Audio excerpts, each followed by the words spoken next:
La famille, est-ce que vous vous souvenez de cet animateur télé qui, dans les années 90, faisait jongler son micro, il le lançait à l'air, un petit peu comme les artistes de cirque? Ah oui. D'ailleurs, je me demande si Barack Obama n'a pas été inspiré, lui qui lâche le micro à chaque fois qu'il fait une intervention. Ah, peut-être. Qui sait? Fort possible. On va lui poser la question. Bonsoir. Le million. Bonsoir Philippe Risoli. Bonsoir Gilles, bonjour à vous tous, bonjour tout le monde en fait. Bonjour. Car vous êtes nombreux. Dites donc, qui se souvient, on a l'impression que je suis mort là. Mais on s'en souvient tous. Mettez-moi de l'écho, je vais vous faire le fantôme qui revient. C'est bon ça. On est de la génération, peut-être pas exactement de la vôtre, mais on a regardé Le Millionnaire, La Française des Jeux, Le Juste Prix aussi. Oui, pas que ça. Parce que c'est vrai qu'on me parle toujours du juste prix, mais plus récemment, il y a eu l'école des fans sur la chaîne Netflix, exact. Oui. qui a bien marché pendant 3 ans. Mais il y a eu Succès fou, il y a eu la nouvelle affiche où on démarrait Morane, Vanessa Paradis, grosse émission de variété. Et puis je crois aussi depuis quelques années, vous présentez sur une chaîne de télé à Paris, vous présentez l'élection de Miss Excellence France. Oui, alors cette Miss Excellence France, c'est la continuation de cette élection mise au point par Geneviève de Fontenay lorsqu'elle a quitté Miss France, et c'est repris aujourd'hui par Christiane Lilliot, elle-même Miss France 1968, mais une très très belle femme et surtout très compétente en la matière, qui connaît bien le sujet. Et voilà, moi je prends toujours du plaisir à présenter ça, et je retrouve plein d'artistes. Cette année, c'était Nicoletta qui était la présidente du jury. Enfin, c'est toujours très bien, c'est très pro, fait un peu avec les moyens du bord, mais c'est très sympathique, et les jeunes femmes n'ont rien à envier aux Miss France. Vous avez qu'à aller les voir sur les différents réseaux, les différents sites. Alors on connaît Philippe Risoli, l'animateur télé, on vous connaît aussi, vous êtes comédien aussi, vous avez fait quelques pièces de théâtre? Oui, pour l'instant, j'ai commencé il y a une dizaine d'années, en 2013. C'est Jean-Pierre Pernaut qui m'avait incité à faire ça. Il m'avait proposé une pièce que j'ai jouée pendant 5 ans, 6 ans même, qui s'appelait Piège à Matignon, avec sa femme Nathalie Marquet. Et puis après, on a enchaîné avec une autre pièce, toujours avec la même équipe, qui s'appelait Régime présidentiel. Ensuite, j'ai écrit ma propre pièce qui s'appelait Tu rentres quand du Panama. C'est malheureusement tombé au moment du Covid, alors on a été un peu interrompu lorsqu'on a été confinés. Et puis après, j'ai enchaîné avec Bonne Pioche, avec Elisa Servier, c'était absolument sublime. Et puis ensuite, j'ai marqué un petit break là ces 2 dernières années, le temps d'écrire mon livre que je vais venir présenter à Saint-Chamas. C'est l'objet peut-être aussi de notre. C'est pour ça que vous êtes avec nous effectivement, puisqu'on va découvrir. Dites bien à mon fils que je l'aime. Ouais. Alors juste pour ceux qui ne l'auraient pas lu, c'est pas moi qui dis ça à mon fils, car j'ai un fils aussi, avec qui tout va très bien. Mais c'est mon père qui a dit ça à l'infirmière au moment de fermer définitivement les yeux. Il lui a dit dites bien à mon fils que je l'aime, parce qu'elle m'a rapporté le jour même évidemment, car je n'étais pas là, et vous comprendrez pourquoi je n'étais pas là en lisant ce livre. Ouais, un livre donc autobiographique. Pourquoi vous êtes mis à la plume?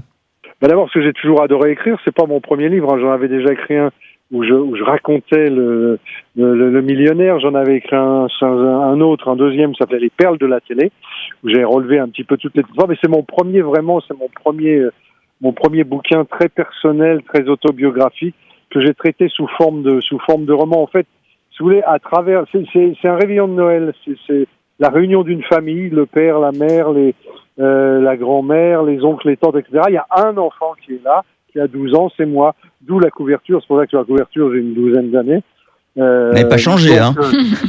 J'ai un peu changé, oui, vous avez raison. Non, vous n'avez pas changé. Moi, je trouve qu'on retrouve votre bouille. Hein. Vous êtes trop gentil. Et donc voilà, c'est un Noël qu'on va suivre du début à la fin. Et ce réveillon de Noël est un prétexte pour se balader dans toute ma jeunesse, mon enfance. C'est un hommage à la famille, un hommage à mes parents, mais c'est aussi un hommage à la passion qui, j'espère, en anime plus d'un. Moi, c'était la radio, ce que vous faites actuellement. C'était la télévision. J'étais fasciné par ça dès ma plus tendre enfance, mais je faisais pas du tout partie de ce milieu. Donc, je raconte un petit peu tout ce que j'ai dû faire pour arriver à pénétrer. La télé, justement, ça ne vous manque pas trop, Philippe?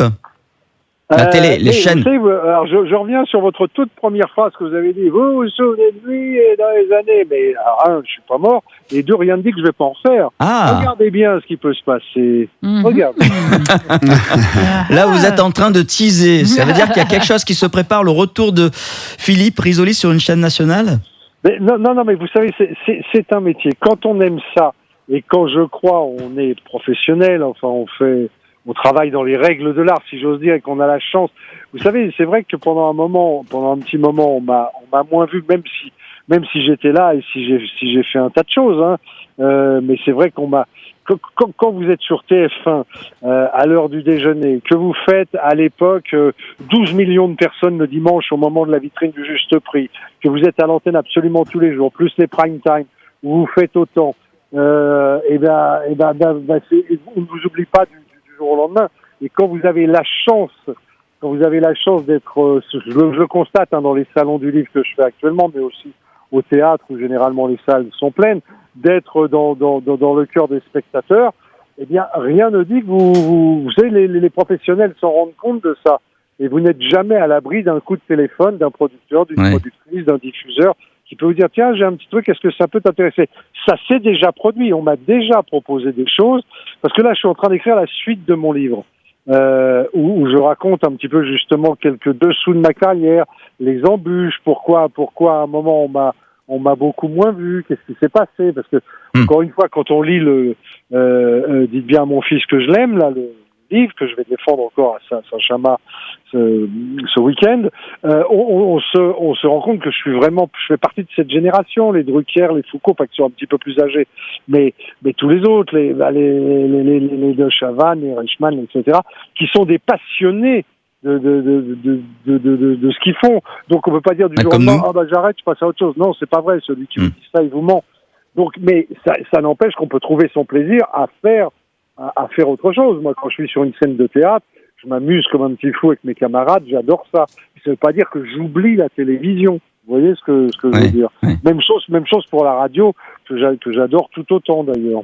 Mais j'imagine quand vous faites les salons du livre comme celui de Saint-Chamas que vous allez faire le samedi 6 juillet, sûrement que les lecteurs qui viennent vous voir, ils doivent sûrement vous dire vous nous manquez, on aimerait bien vous revoir à la télé. Il y a un peu de nostalgie quand ils viennent à votre rencontre. Oui, d'abord ça me touche beaucoup, ça me fait plaisir encore une fois de voir que ces personnes me disent. Mais alors il faut toujours se méfier parce que vous savez, regardez les hommes politiques, on en parle beaucoup en ce moment, ils n'ont jamais autant la cote que quand ils ne sont pas là, ou quand ils ne sont plus là, ou quand ils ne s'expriment pas. C'est là où ils sont le plus forts. Vous savez, souvent on vous dit on aimerait bien vous revoir, et puis c'est pas pour ça que reprenant une émission, vous allez faire un gros score. Vous voyez, c'est pas assuré. C'est la même chose, le nombre de personnes qui ont dit pourquoi on vous a pas appelé pour reprendre le Juste Prix? Non, moi j'ai trouvé ça tout à fait normal qu'on ne m'appelle pas. Et deuxièmement, personnellement, j'ai absolument pas envie de refaire le Juste Prix. Si je dois revenir en télévision, je l'ai fait pas en 10 ans, je vais pas le refaire. Qu'est-ce que vous aimeriez faire en télé aujourd'hui, Philippe? Ça a beaucoup évolué d'ailleurs depuis tout ça. Alors écoutez, c'est très simple. Hein. Quand on pense à moi, les producteurs, les diffuseurs, etc., ont tendance à penser à des jeux. Pourquoi ?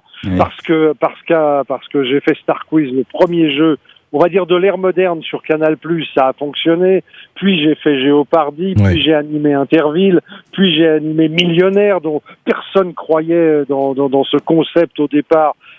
C'est pas hasard d'ailleurs, à part gagner 1 million. Voilà, et ce sont des jeux qui ont marché. Le Juste Prix, j'en parle pas. Donc à chaque fois que j'ai fait un jeu, il a marché. Donc évidemment, on pense à moi pour un jeu, mais je ne renie pas les jeux parce que ça m'amuse à condition qu'ils soient sympas, qu'ils soient. C'est vrai que je préfère les jeux type Jeopardy que les jeux Juste Prix. Vous voyez, je confiais récemment à quelqu'un que si Jeopardy revenait, là j'aurais peut-être un petit peu de peine, vous voyez, de le voir parce que c'est vraiment mon bébé Jeopardy. Alors Philippe Risoli, vous êtes la semaine prochaine, donc le samedi 6 juillet, donc pour la première édition d'ailleurs du Salon du Livre de Saint-Chamas. Alors dites bien là-bas, c'est Saint-Chamas, c'est pas Saint-Chamas, hein, attention. Hein. Oui, mais j'ai vu qu'il y avait beaucoup de gens qui commettaient cette erreur absolument inexcusable. Impardonnable. Impardonnable. Je voulais terminer. Je sens que vous voulez terminer là. Donc, Non, on est bien. On est bien avec vous Moi, ce j'aurais soir. On encore est une bien. question à vous poser, Philippe, après. alors, moi, j'en ai des dizaines, moi. Juste un petit clin d'œil. Ça m'étonne qu'il n'y en ait pas un ou une d'entre vous qui m'ait fait un petit clin d'œil sur les bananes. Ben justement, Alors, ça faisait partie de la question parce que ça a été quand même une petite expérience de chanteur aussi, cet extrait.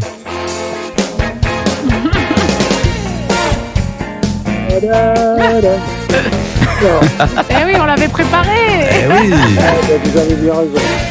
Alors, si j'ai mis le sujet là-dessus, c'est pour deux raisons. D'abord parce que je vais en parler de cette expérience Bananas dans mon prochain livre, là, celui que je suis en train d'écrire actuellement, qui est, je le rappelle, la suite de celui actuellement en vente. Mais cette version que vous entendez, c'est pas comme ça que moi j'avais conçu cette chanson. Je l'ai fait différemment, je l'ai fait en guitare acoustique, et je parle pas du tout de banane dans cette chanson, etc. Mais si je vous en parle, c'est pas pour ça. C'est parce que peut-être ne l'avez-vous pas encore vu.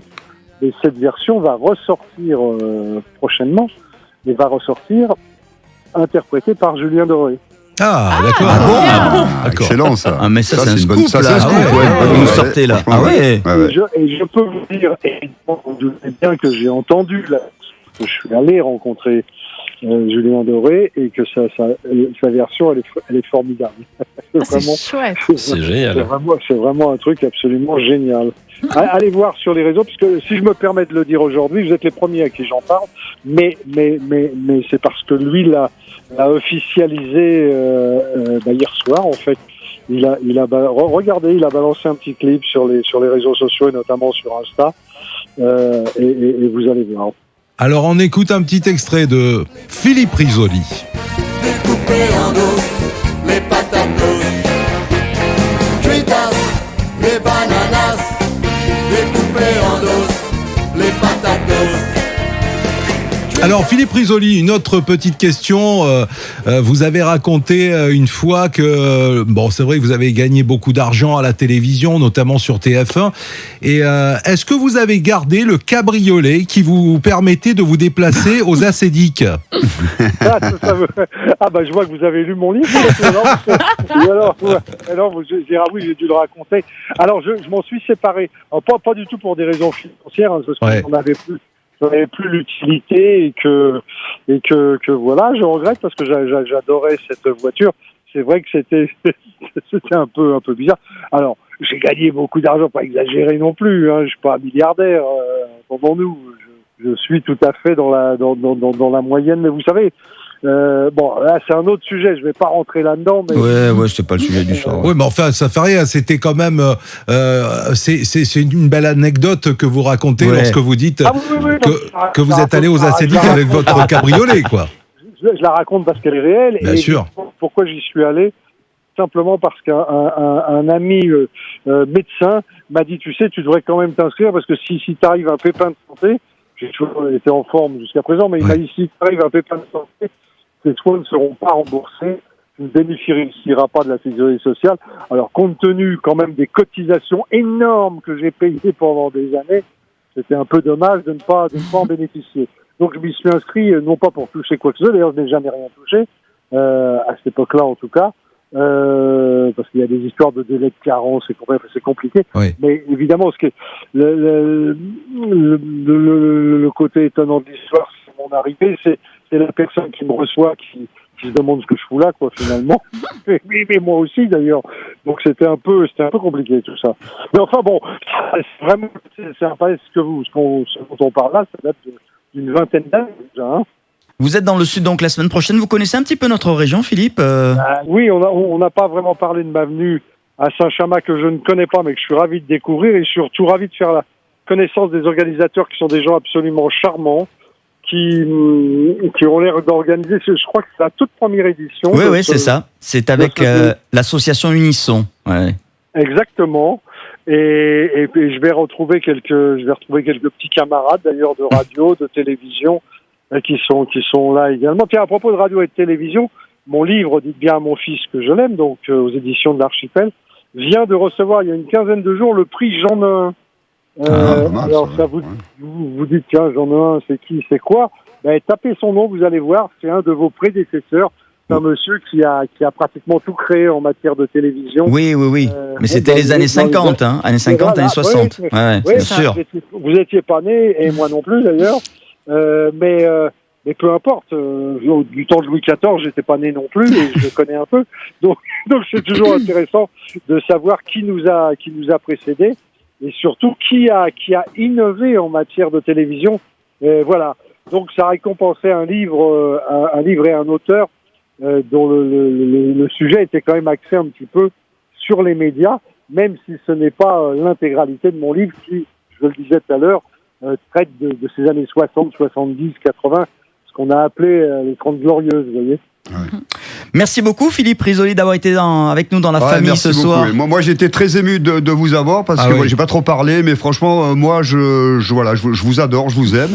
Venez me faire un petit coucou à Saint-Chamas. Je vais essayer de passer, bien évidemment, parce que vous parliez tout à l'heure d'animateur dans le divertissement. Je crois que vous avez excellé dans ce domaine-là. Et à ce jour, je sais pas si vous avez si vous avez été égalé, franchement, parce que voilà, vous aviez une convivialité, une bonne humeur qui se transmettait à travers le tube cathodique. Et franchement, j'étais très très ému de vous avoir en direct, Philippe. Heureusement qu'on fait de la radio, parce que vous me faites rougir là. Non, mais c'est avec beaucoup de sincérité que je vous dis ça.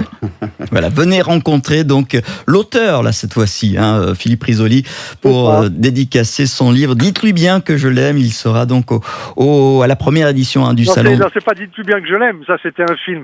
C'est dites bien à mon fils. Dites bien à mon fils que je l'aime. Voilà, c'est samedi 6 juillet du côté de Saint-Chamas. Voilà pour cette rencontre dédicace. Exactement. Merci. Gilles et toute la bande, je vous remercie. Merci ça à m'a vous. fait plaisir de Merci à vous, Philippe. Un moment avec vous, et puis le plaisir de vous croiser en vrai, en chair et en os. Et n'oubliez pas, Philippe, le million. Et puis merci aussi pour la petite exclue aussi, Cuitas Bananas version Julien Doré. Voilà, allez jeter un œil sur les réseaux, vous allez voir. Sans problème, on ira de suite. Merci à vous, Philippe, Merci, à très Philippe. vite. Au revoir. Je vous embrasse, bonne journée, bonne soirée, ciao.